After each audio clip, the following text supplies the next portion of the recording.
following is a presentation of Main Street Media, your source for news, sports, and information on Main Street in Middle Tennessee.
Happy hot Monday to you. I think we've got some a little cooler temperatures today. It's all relative. It's still warm, but it's nice. And we were expecting some storms in the mid-state last night that didn't quite materialize a lot. There was some dry lightning going on, and there were a few drops of rain here and there. But Lord, the ground is doing that right now. So if you have rain barrels, you're really glad you have that extra water. And my friend Ray from Backstage Nashville gave me a great idea. He said, when you have those kiddie pools and the kids just need a little place to take a dip and whatever, don't just let the water out. You can take all of that water in those little kiddie pools, take your buckets, take your watering cans, and use that in your garden when you want to change things out or you want to clean it or whatever. There is a use for all. Don't let any of that water go to waste. That's what we do. That's how we work when we're in a drought, which is kind of where we are right now in Middle Tennessee and parts of America. So water conservation is a thing. Not for everywhere, but certainly for us. Hey, it's also the time of year when stroke and heat stroke start being batted about. What's the difference between the two? I do know that if you have blood pressure issues like me, when the heat happens, you have to really, really make sure you hydrate. You take your blood pressure medicine. It is very, very important that you don't miss it, especially when there's heat, because heat really affects your blood pressure. So the Heart Association has some really cool stories, but I like this one because it tells you the difference between stroke and heat stroke. And this is very important in the days to come.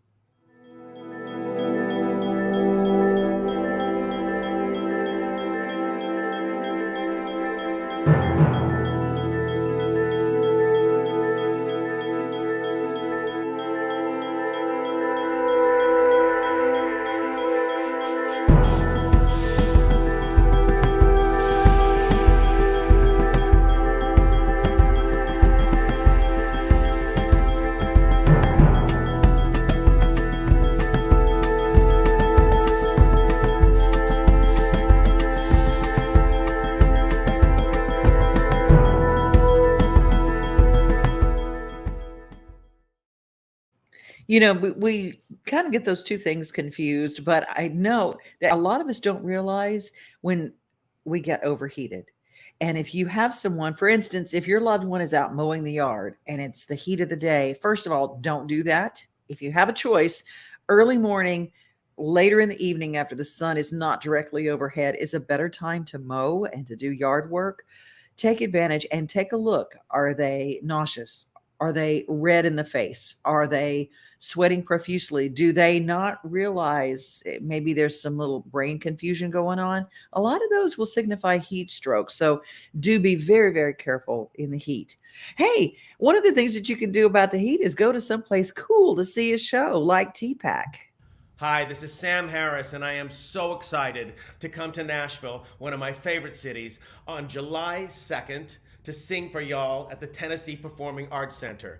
I'm going to be doing Broadway and standards and pop, a lot of comedy and a lot of heart, and I hope you can join me. Listen, I know it's still kind of weird out there, but something I've noticed, honestly, since I've been out again doing this show, is that after the isolation, It is so healing to be with a group of people and having a common human experience, laughing and crying and thinking.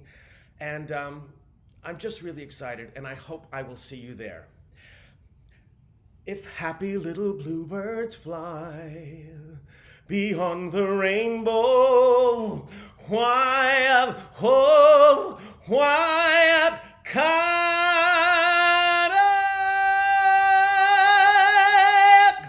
See you there. Mwah.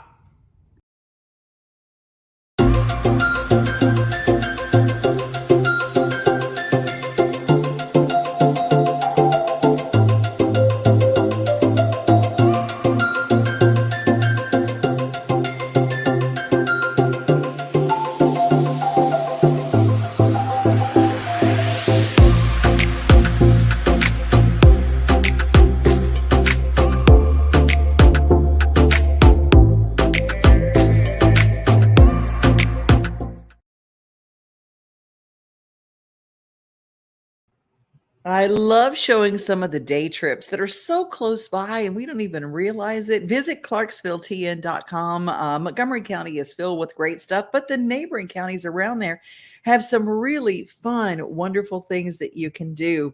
We're going to be traveling around in the next month to places around that literally, if you just draw a little circle around Middle Tennessee, staycations, places that you can see right around here, and being a tourist in our own hometown. And tourism sometimes is different for other people. If you have little kids, you have little ones, and you think, well, we've got to take them to Disney or we've got to do, and right now, cost is really prohibitive. But when you're little, everything is so big. Maybe going to a local berry farm might be just one of those everlasting memories that you can never ever replace.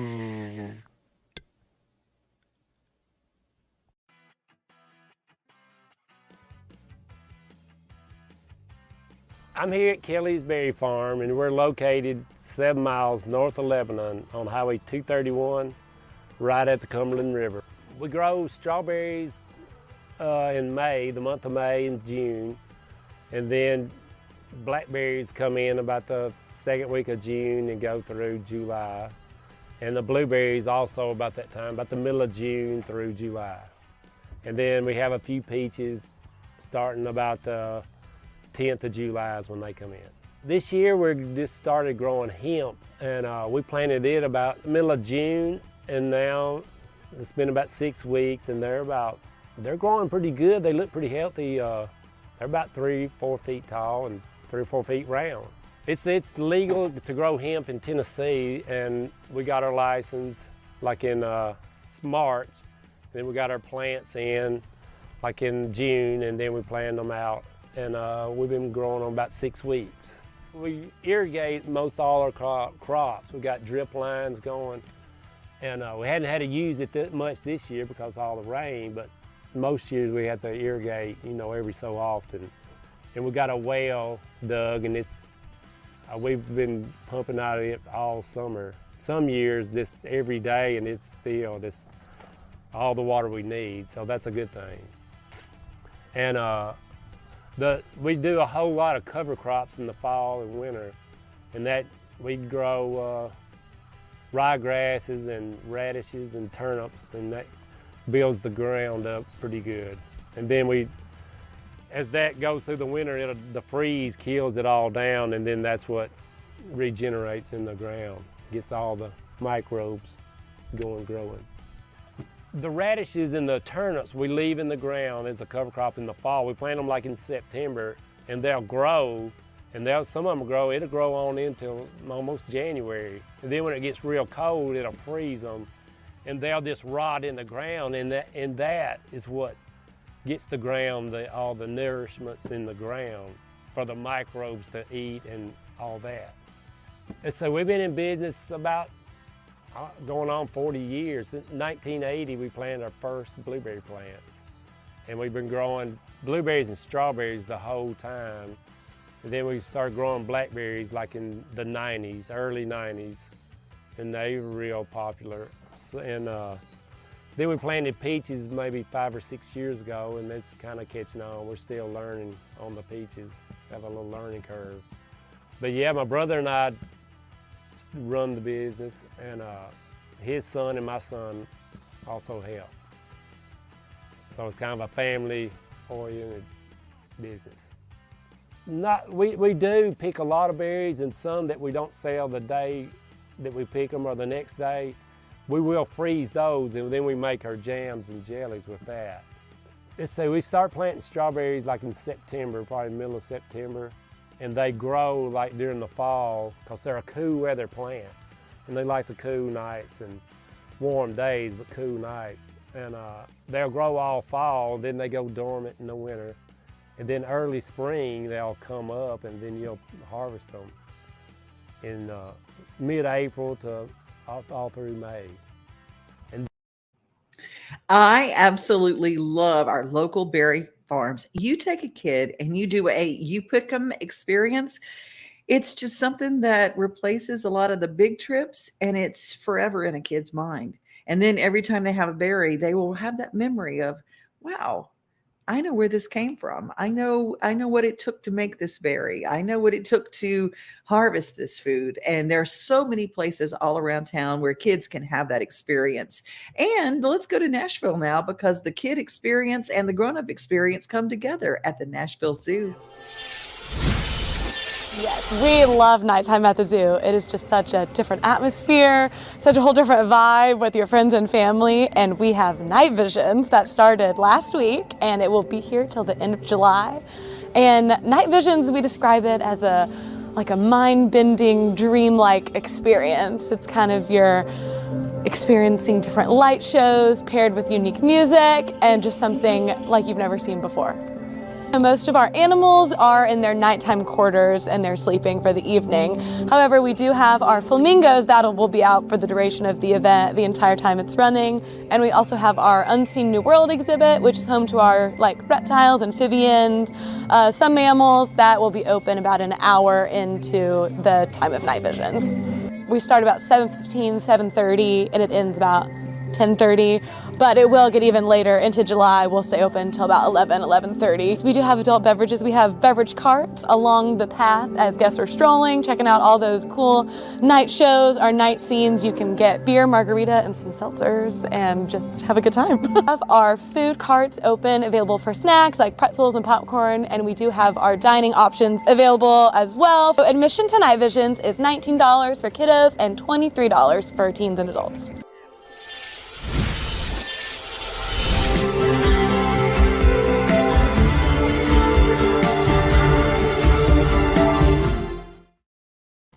Just a reminder too, if you're going to go to Night Visions this week, the low temperatures on the overnights, 64, 58, 62, 69. Of course, during the day, that sounds really great, right? But if you are outside doing outside activities, maybe even going to see a ball game at the Nashville Sounds, if you go to see them, you might want to actually take a little jacket, because especially if you've got little ones, going from a day when it's 90 degrees and at night, 50s, in the 50s or the 60s, it's a little chilly, and it's a big, that's why I have so many friends right now who have a little summer cold. That's what happens. We go from really cold to really hot to really cold, and it has an impact. So if you want to go golfing, I know a lot of people have their favorite golfing areas, but Sumner County, I had no idea how many great golfing areas there were. Hey, before we talk about that, a big shout out to Elizabeth. And yes, Elizabeth has given us the thumbs up on making sure we know the symptoms of heat stroke, and it landed her in the hospital. Sorry about that. And I'm glad that you had the wonderful blueberry picking experience with your granddad. To Diane Austin over in Murfreesboro. Hi, I'm glad that you're watching. Suzanne and Mark. Mark says his only picking he wants to do is the peach milkshake from Chick-fil-A. I'm with you, buddy. But now we're going to pick up our golf clubs and head to Sumner County.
Another place where there are some fantastic golf courses. Oh my goodness. Cheatham County has some beautiful ones, and including one that makes the Registry Golf Club of Tennessee, where the Vinny is held every year. Golf Club of Tennessee is one of the top 3 most beautiful golf courses in the country, and it's in Kingston Springs, and it's full of waterfalls. Oh my goodness. So if you are a golfer or a spectator, don't forget, those are some cool things that you can do, and stay right here close to home. And Leslie Etheridge, glad that you're with us today. And best memories with grandma in the raspberry patch. See, it's the memories we take with us. We may forget some of the big expensive places that we went as a kid, and we didn't even realize the sacrifices our parents were making to take us. But some of the things that we remember are sometimes the simplest and the most fun. I remember we used to go, my dad sold insurance, and so he would go to a next town and we'd spend the night in a Holiday Inn. Yep, they had a pool, and my mom would bring sandwiches in a cooler, because I didn't realize, because we didn't have the money that we could go out as a family, but we just took our little cooler and we picnicked around the pool. I thought it was the coolest thing ever. So we're going to find some really affordable things for you to do with your kids. Hey, are you a motorcycle rider? The weekends, especially, I know around going up Highway 70, up going west in Tennessee, is absolutely stunningly breathtaking. But a lot of people head to Wilson County and head to Lebanon, and they end up at the Snow White Drive-In. A lot of people love to be on their bikes when it's hot outside, because that wind blowing, it's just the best, the absolute best. But when you are a motorcycle rider, you have to drive as defensively as anybody on the road, more so, in fact. And the Tennessee Department of Highway Safety has some tips how to be a motorcycle rider and to be safe, and to help us be safer when we're in 4-wheel or 18-wheel vehicles, to watch and be able to see the motorcyclists around us. Per vehicle miles traveled in 2020, motorcyclists were about 28 times more likely than passenger vehicle occupants to die in a motor vehicle crash, and were 4 times more likely to be injured nationwide. From 2017 to 2021, there were 775 lives lost on Tennessee roadways due to motorcycle crashes. The top counties in Tennessee with the highest number of motorcycle fatalities are Shelby, Davidson, Knox, Hamilton, Montgomery, Blount, Sullivan, and Rutherford. Let's dive a little deeper to understand why motorcycle safety is so important.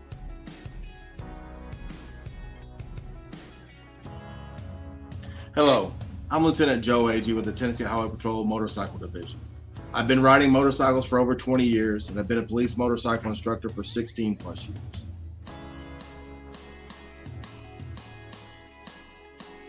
Operator inexperience in braking is one of the leading causes of motorcycle crashes in Tennessee.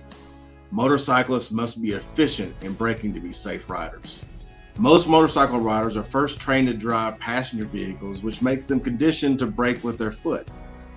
The major difference between using brakes in a car versus a motorcycle is that a motorcycle utilizes the front brake for 90% of the braking and the rear brake for 10% or less. Motorcycles stop faster than cars. Drivers often misconceive the actual distance between them and motorcycles. Therefore, it's vital for cars to allow ample time and space for braking. This means motorcycle riding requires experience. Riders need more seat time. Helmet use is vital when it comes to motorcycle safety. Tennessee is a helmet state, meaning all riders must wear a helmet while riding. If you're ever in a serious motorcycle crash, the best hope you have for protecting your brain is a motorcycle helmet. Always wear a helmet that meets DOT compliant standards. Novelty helmets may not meet the necessary safety standards and will not provide the best protection needed in a crash. Here are a few tips for sharing the road with motorcyclists. Check your mirrors and blind spots before switching lanes. Motorcycles are smaller than passenger vehicles. They can be difficult to see. Always signal your intentions before changing lanes or merging with traffic. This allows motorcyclists to anticipate your movements and find a safe lane position. Allow a motorcyclist a full lane width. Remember, the motorcyclist uses a whole lane. not part of the lane. Share the road, but not the lane. A motorcyclist needs room to maneuver safely. Allow ample following distance both in front and rear when following a motorcycle. This provides the rider more time to maneuver or stop in an emergency. Here are a few safety tips for riders. We encourage motorcyclists to make themselves visible to other drivers. Wear a DOT-compliant helmet and use reflective tape and gear to be more visible. Safe motorcycling takes balance, coordination, and good judgment. Never ride while impaired and avoid cell phone distractions. Get proper training. Repeated research from across the country all lean to proper training saving lives. We welcome all riders to complete the Tennessee Motorcycle Rider Education Program. This statewide training caters to all motorcyclists and is available for all skill levels, including beginners and advanced riders. To learn more about the program, contact info@tntrafficsafety.org.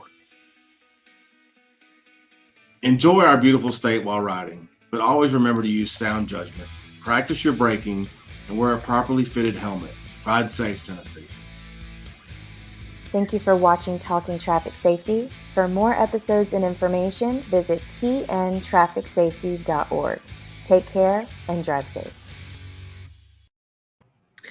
I think those are so important. Sharing the roadways with 18-wheelers and sharing the roadways with two-wheelers are really important. And Corinne said it's really tough when bicyclists have a tendency to just pull out in front.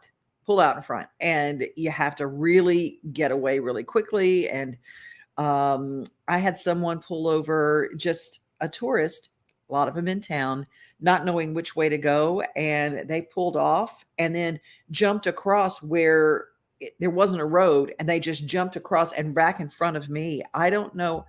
Baby, my old farm truck, baby was able to hit the brakes and not hit this vehicle, but I don't know how. So let's drive defensively and stay safe when we're here in Tennessee.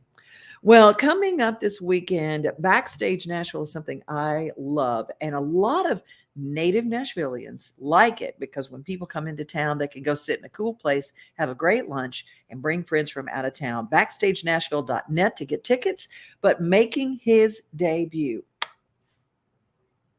this weekend. I cannot wait. On stage, Tony Arata. Tony Arata, who will also be and was at the Gatlinburg Songwriters Festival in August.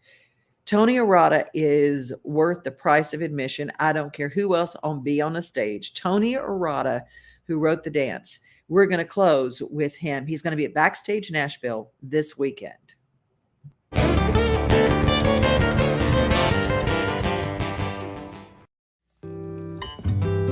What a great bunch of folks to get to play for. Thank you. Yeah. I had a special request to do this for someone who is not able to stay here this evening. In 1986, my wife and I moved to Nashville from Thunderbolt, Georgia. And on the day that we left that morning, my mom and daddy dropped by to wish us well in our new life and pursuits. And my mama and Jamie wandered off and probably talked ill about my daddy and I. And my daddy kept me company out in the parking lot as I was putting our few belongings on the rental truck. And at some point I pulled the door down, locked it, and turned around and faced my daddy. And I knew things were never going to be the same again, and it was a very, very poignant moment. And he put his arm around me and he pulled me close and he said something I'll never forget. He hugged me tight and he said, "Son, I think you've lost your damn mind." And those words have kept me going all these years. Well, you sure didn't have the same dad? Yeah, I know. It's twin sons of different mothers, yes. But anyway, right after we got there, again, I met this young man from Oklahoma who changed everything. We wound up doing an early show at the Bluebird Cafe there in Nashville. And this is one of the first songs I wrote when I moved there. And so I played it that night, and he came up to me afterwards and he said, "Tony," he said, "if I ever get a record deal, I'm going to do that song." And at the time, he was selling boots at Boot Country, and I was loading trucks at UPS, so I knew we had the record industry right where we wanted it. And this is a no-brainer. This is going to happen. But anyway, 3 years later, he called me, and he got signed to Capitol Records on that very stage there at the Bluebird. And all I can say is this, is that I'll always be grateful that it was a songwriter who did this.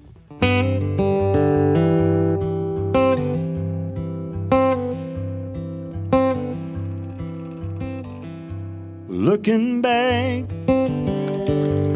on the memory of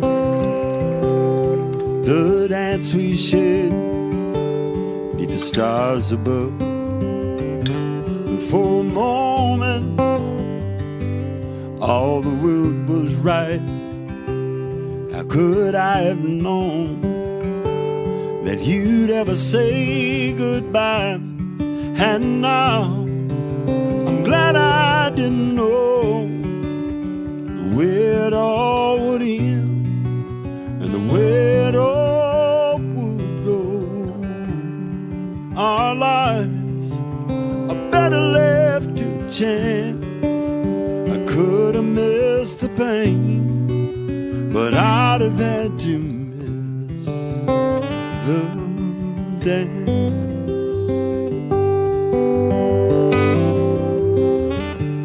Holding you, now I held everything for a moment. Now wasn't I the king? But if I'd only known how that king would fall, hey, now who's to say? You know I might have changed it all. So now I'm glad I didn't know the way it all would end and the way it all would go. Our lives are better left to chance. I could have missed the pain, but I'd have had to miss the dance.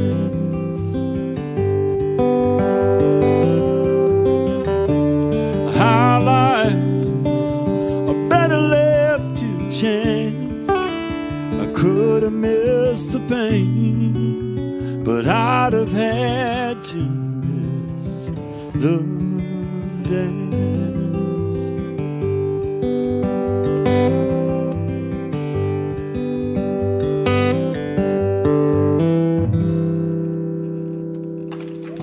Thank you all very much. Thank you. Thank you, Tony Arata, for writing that amazing song. This weekend on stage at Backstage Nashville, 3rd and Lindsley, doors at 11:15 a.m. We're done by 2:30, and people are on their way to do whatever it is they like to do on a Saturday night. It might be going to the Opry or having dinner with friends, or maybe like me, just want to get home and be toes up and enjoying life. You guys, I hope that you have a wonderful rest of your day. Be safe out there and be kind. And remember, most of all, you are loved. Follow, subscribe, and share. Let people know we do good news and news that can be helpful every single day. Oh, by the way, Lisa Richard, who sings our theme song together, that album with that song just came out today on all digital platforms. So if you like our theme song and you sing along with it, take a look. Lisa Richard, spelled just like Richard, but said Richard. She's our Canadian songbird. And we hope that you will follow along. Follow, subscribe, share. It's what we do. Have a great day. Nothing like the sunrise with your coffee in the morning, or taking a good book off the shelf. Another thing I love the most than being on my own is together with everybody else. Together like it's early Sunday summer,